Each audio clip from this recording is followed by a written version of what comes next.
Hello दोस्तों, आप सभी का स्वागत है मेरे YouTube चैनल सक्सेस गुरुकुल पर। पहले इस चैनल का नाम एजुकेशन हब बाय अमित था, लेकिन वो नाम लंबा होने के कारण उसको चेंज करके सक्सेस गुरुकुल रख दिया गया है। ये इस चैनल का फाइनल नेम है, इसके बाद इसमें कोई चेंजिंग नहीं हो। जैसा कि आप लोगों को पता है कि 2 मई से SSC MTS का एग्ज़ाम स्टार्ट हो रहा है। उस एग्ज़ाम के लिए मैंने मैथ का प्रैक्टिस सेशन स्टार्ट करा है, जिसमें हम लोग इम्पोर्टेंट क्वेश्चन जो एग्ज़ाम में आ सकते हैं उसके बारे में चर्चा करेंगे।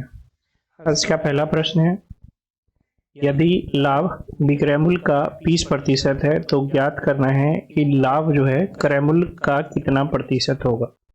एक्चुअली जो लाभ होता है वो किस पर दिया होता है? एक्चुअली जो लाभ होता है वो CP पर दिया हुआ रहता है, बट यहाँ पर जो लाभ दिया हुआ है वो SP पर दिया हुआ है और पूछ रहा है कि CP पर कितना लाभ होगा, है ना।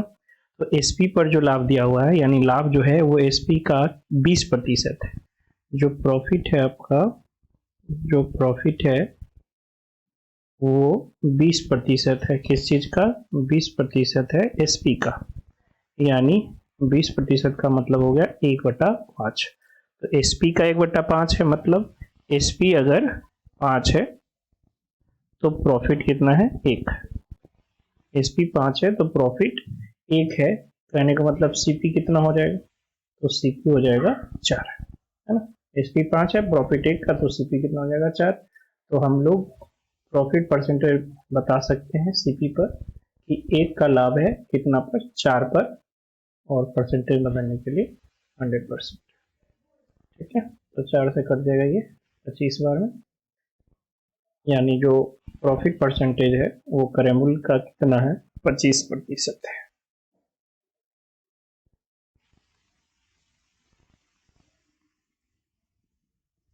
सेकेंड क्वेश्चन है, 2 वस्तुओं को 800 रुपये में बेचने से एक व्यक्ति 3 वस्तुओं के क्रयमूल्य के बराबर लाभ प्राप्त करता है, तो लाभ प्रतिशत ज्ञात कीजिए।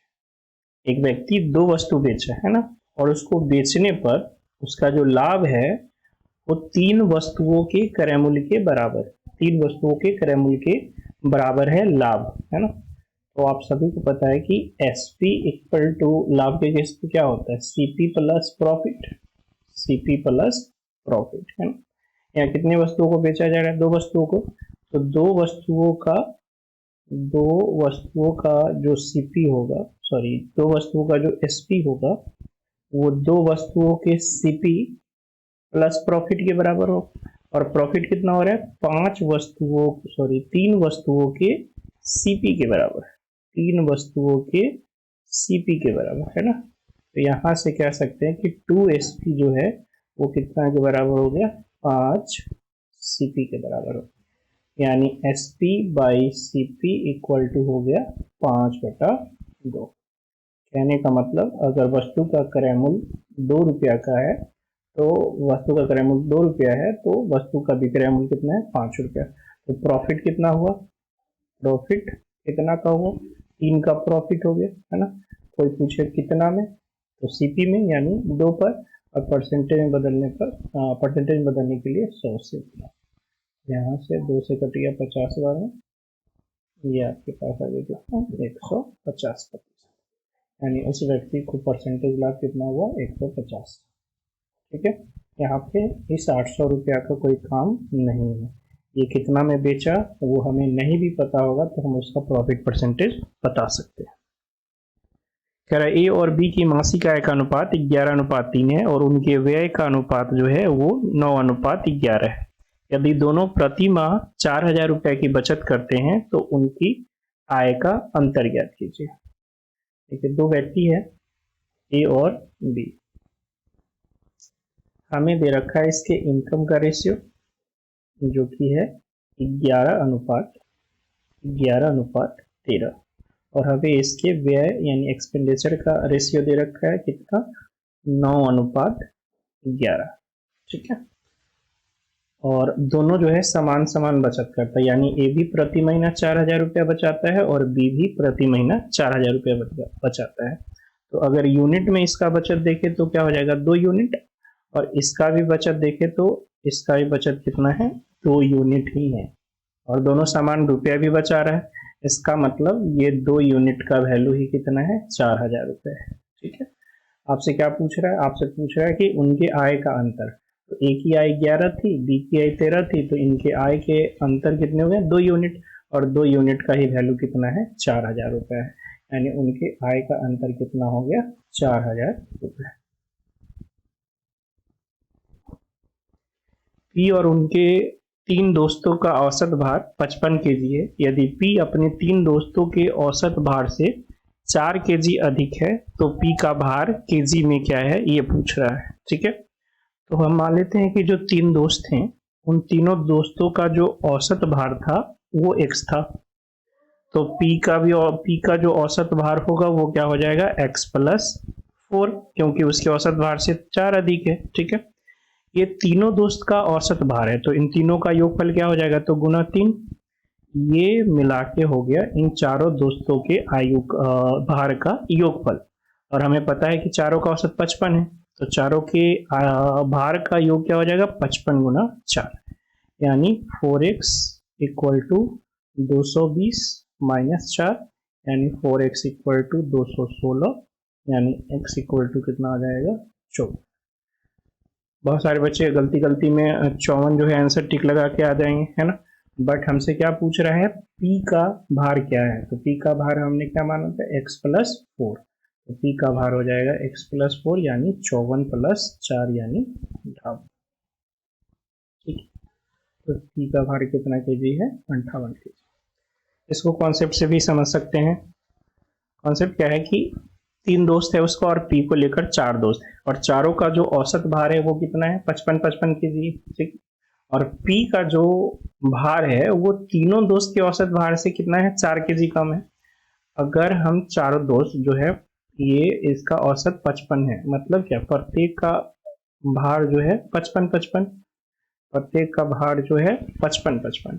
अगर सब में से हम एक केजी निकाल के अलग कर ले, ठीक है, एक केजी सब में से निकाल के हम लोग क्या कर ले, अलग कर ले एक केजी, तो हमारे पास टोटल कितना केजी आ जाएगा, 4 केजी, और प्रत्येक जो है कितना कितना का हो जाएगा, 54 का हो जाएगा, पी भी क्या हो जाएगा, 54 का हो जाएगा। ठीक है, और इसी को अगर हम 4 एक्स्ट्रा दे दें तो ये कितना का हो जाएगा, 58 का। तो आप देख लीजिए इन तीनों का 54 है, मतलब इनका एवरेज भार कितना हो गया, 54, और पी कितना का हो गया, 58 का, यानी इससे 4 केजी ज्यादा हो गया। ठीक, तो ऐसे भी इस क्वेश्चन को समझ सकते हैं। कह रहा है एक काम को 16 दिनों, एक काम को 16 दिनों में पूरा कर सकता है और बी उसी काम को 12 दिनों में कर सकता है। उन्होंने 4 दिनों तक एक साथ मिलकर काम किया और फिर ए चला गया। बी ने शेष काम अकेले पूरा किया और काम को समाप्त करने के लिए बी ने कुल कितने दिनों तक काम किया। ठीक है, तो ए कर रहा है 16 दिन में किसी काम को और बी उसी काम को कर रहा है 12 दिन में। ठीक है, तो टोटल वर्क हम लोग मान लेते हैं, क्या आपको पता होगा, टोटल वर्क इनका एलसीएम होता है, तो इनका एलसीएम कितना हो जाएगा, 48। ठीक है, यानी ए एक दिन में 3 काम करता है तो बी एक दिन में 4 काम करता है। ठीक है, अब बताइए कि बी जो है वो तो शुरू से अंत तक काम किया है, छोड़ा तो ए है। ठीक है, तो ए कितना काम करके छोड़ा उसको हटा दीजिए और बाकी बचा काम बी से करवा लीजिए। ठीक है, तो दोनों मिलकर जो काम करा था वो कितना, 4 दिन, तो ए भी 4 दिन करा, बी भी 4 दिन करा। बी के 4 दिन से हमें मतलब नहीं है, हमें ए के 4 दिन से मतलब है कि ए ने 4 दिन में कितना काम करा, तो ए एक दिन में 3 काम करा तो 4 दिन में 12 काम करेगा। ठीक है, यानी टोटल वर्क 48 था जिसमें ए ने काम करा कितना, 12 और चला गया, तो बी के लिए काम कितना बच गया, 36। ये 36 काम किसने करा है, बी ने करा है। ठीक है, और एक दिन में बी कितना काम कर रहा है, एक दिन में बी 4 काम कर रहा है, तो 36 काम करने में उसको कितना दिन लगा होगा, 36 काम करने में उसको 9 दिन लगा होगा। ठीक है ना, तो बी ने पूरा काम कितना, बी ने जो है काम करने में पूरा कितना दिन लिया है, 9 दिन लिया है। ठीक है, एक आयत की लंबाई और चौड़ाई क्रमशः 8% की बढ़ोतरी और 10% की कमी की गई है, इसके क्षेत्रफल में प्रतिशत वृद्धि बताइए। देखिए आप सभी को पता होगा कि आयत का जो क्षेत्रफल होता है वो लंबाई गुना चौड़ाई होता है। तो अगर हम लोग लंबाई में कुछ चेंज करते हैं, चौड़ाई में कुछ चेंज करते हैं तो सक्सेसिव लगेगा, क्योंकि दोनों चीज़ इनटू में है। अगर इसका परसेंटेज में बढ़ाएं कुछ और इसका भी परसेंटेज में बढ़ाएं तो ओवरऑल दोनों में कितना जो है, दोनों मिलाकर कितना परिवर्तन आएगा, ये हम लोग सक्सेसिव मेथड से लगा सकते हैं। सक्सेसिव आप लोग को पता होगा कि कोई भी चीज़ में a% की वृद्धि और फिर b% की वृद्धि होती है, तो उसमें टोटल वृद्धि होती है a plus B plus A into B by 100, है ना। इसी में कोई चीज़ कमी हो रही है तो उसकी जगह माइनस हो जाएगा, ठीक है। तो क्या हुआ है कि उसकी लंबाई में 8% की वृद्धि हुई है तो +8, लेकिन उसकी चौड़ाई में 10% की कमी हुई है तो -10%, है ना। प्रतिशत लिखना जरूरी नहीं है, 1 मिनट, ठीक है। तो 8 माइनस 10 माइनस 8 गुना 10/100, यहाँ से हो गया -2 और ये -0.8, यानी -2.8। माइनस सिंबल बता रहा है कि ओवरऑल उसके क्षेत्रफल में क्या हुई है, कमी हुई है। कितनी की कमी हुई है, 2.8% की कमी हुई है। ए एक कार्य को 48 दिनों में समाप्त कर सकता है, बी उसे 60 दिनों में समाप्त कर सकता है। वे 12 दिनों तक एक साथ मिलकर कार्य करते हैं और फिर ए चला जाता है। बी शेष कार्य का 25% कितने समय में करेगा। शेष कार्य का 25% याद रखेगा। तो ए जो है, ए करा है कितना में, ए करा है 48 दिन में, ठीक है। और बी उसी काम को कर सकता है कितना में, 60 दिन में। तो टोटल वर्क हम लोग मान लें 48 और 60 का एलसीएम कितना हो जाएगा, 240, ठीक है। यानी ए एक दिन में कितना काम करेगा, 5, और बी एक दिन में कितना काम करेगा, 6, ठीक है। दोनों मिलकर 12 दिन में काम किया, 12 दिन तक काम किया साथ, 12 दिन में दोनों मिलकर कितना काम करेगा, एक दिन में दोनों मिलकर कितना किया, 5 और 4 9 काम कर रहे हैं दोनों मिलकर एक दिन में। तो 12 दिन में 12 108 काम कर चुका होगा ए और बी। टोटल काम कितने हैं, टोटल काम है 240, इसमें से 108 काम दोनों मिलकर 12 दिन में कर लिया है, तो बचा कितना, 132 काम। इस 132 काम को कौन करेगा, बी करेगा, है ना। बी एक काम करता है तो एक दिन में 4 काम करता है, तो 132 काम करने के लिए उसको कितना समय लगेगा, 132/4।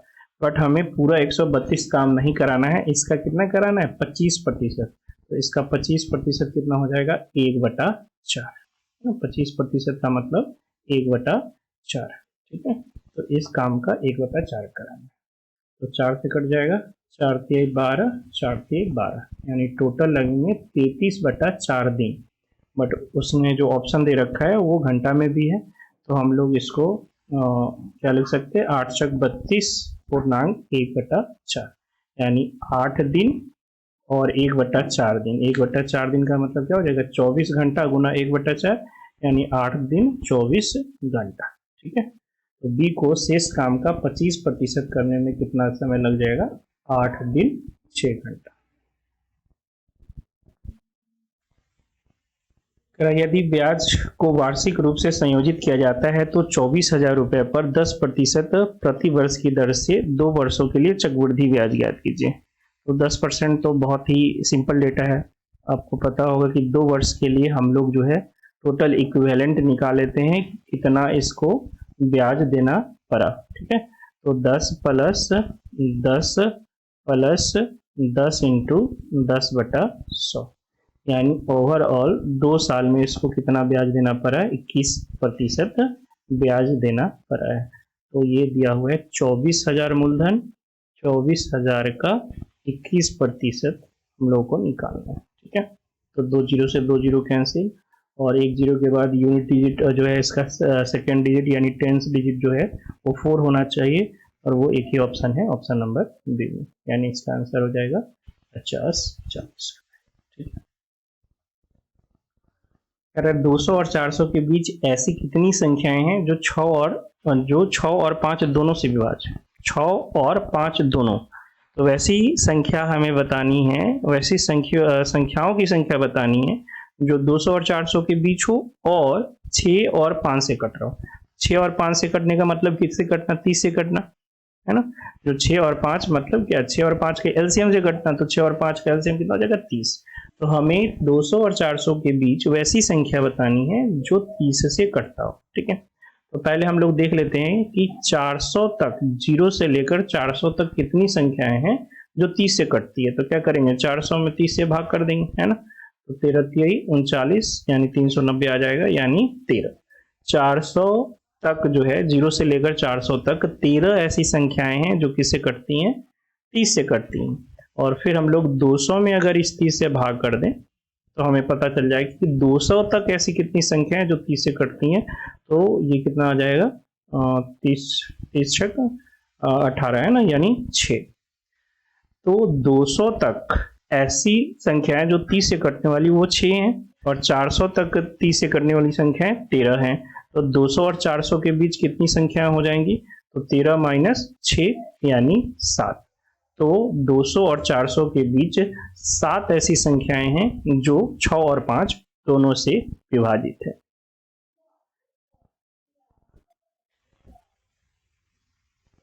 आखिरी क्वेश्चन है आज का। दो ट्रेन 70 किलोमीटर प्रति घंटा और 85 किलोमीटर प्रति घंटा की चाल से एक दूसरे की ओर बढ़ रही है।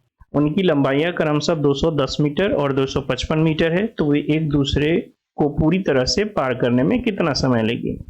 ठीक है, एक ट्रेन ऐसे जा रही है और एक ट्रेन ऐसे आ रही है। ठीक है, तो जो टोटल डिस्टेंस कवर करेगा वो क्या होगा, दोनों ट्रेनों की लंबाइयां, यानी 210 मीटर और प्लस में 255 मीटर। ये टोटल डिस्टेंस हो गया मीटर में। और चूंकि एक दूसरे की विपरीत चल रही है तो इनका जो आपेक्षिक चाल होगा वो क्या हो जाएगा, दोनों के चाल का सम हो जाएगा, जुड़ जाएगा। यानी 70 प्लस कितना हो जाएगा 85 इक्वल टू 155। तो याद रखिएगा ये 155 किलोमीटर प्रति घंटा में है, और ये जो डिस्टेंस दिया हुआ है वो ये मीटर में है। ठीक है, तो हमें टाइम निकालना है। टाइम इक्वल टू क्या होता है, दूरी बटा चाल। चाल 155, बट 155 से अभी भाग नहीं कर सकते क्योंकि ये किलोमीटर प्रति घंटा में और ये मीटर में है। तो इसके लिए इसको मीटर पर सेकेंड में बदलना होगा, और किलोमीटर प्रति घंटा को मीटर पर सेकेंड में बदलने के लिए कितना से गुना करते हैं, 5/18 से गुना करते हैं। ठीक है, तो ये हो गया आपका कितना, 465 इंटू 18 ऊपर चला जाएगा, बटा में 155 इंटू 5।